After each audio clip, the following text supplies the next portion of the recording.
ত্বকের যে কোনো ধরনের কালো দাগ ছোপ ও ময়লা দূর করতে এই প্যাকটি খুবই গুরুত্বপূর্ণ। আসসালামু আলাইকুম বন্ধুরা, আজকে আমি তৈরি করব হাত পা ও ঘাড়ের কালো জেদি দাগ দূর করার একটি ঘরোয়া পদ্ধতি। আমি প্রথমে একটি বাটি নিয়ে নিয়েছি এবং এতে একে একে অ্যাড করব 1 চামচ পরিমাণ চিনি, 1 প্যাকেট শ্যাম্পু, হাফ চামচ পরিমাণ বেকিং সোডা, হাফ চামচ পরিমাণ সাদা পেপসোডেন্ট পেস্ট। এখানে সাদা পেস্টটি ব্যবহার করতে হবে কারণ সাদা পেস্টে প্রচুর পরিমাণে ব্লিচ থাকে। এবং শেষে দিয়ে দিব 1 চামচ পরিমাণ লেবুর রস। আমি এখানে অর্ধেক লেবুর রস ব্যবহার করেছি, আপনারা এখানে আপনাদের পরিমাণ মতো লেবুর রস ব্যবহার করতে পারেন। আমি এখানে যে কয়েকটি উপকরণ ব্যবহার করেছি, এই উপকরণগুলো হাত পা ঘাড় হাঁটুতে যে পরিমাণে কালো দাগ পড়ে, এই পেস্টটি নিয়মিত ব্যবহার করলে ত্বকের সব কালো দাগ দূর করে ত্বককে করবে ফর্সা সুন্দর। পেস্টটি আমার তৈরি করা হয়ে গেছে। এখন আমি একটি লেবুর ওপরে পেস্টটি নিয়ে ভালোভাবে পায়ে 5 মিনিটের মতো ম্যাসাজ করে নেব।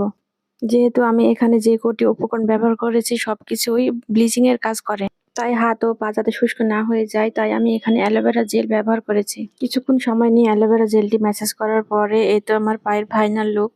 আগের চাইতে উজ্জ্বল এবং মসৃণ হয়ে গেছে। বন্ধুরা, আপনারা ব্যবহার করে দেখবেন এই ঘরোয়া পদ্ধতিতে তৈরি করা পেস্টটি কতটা উপকারী।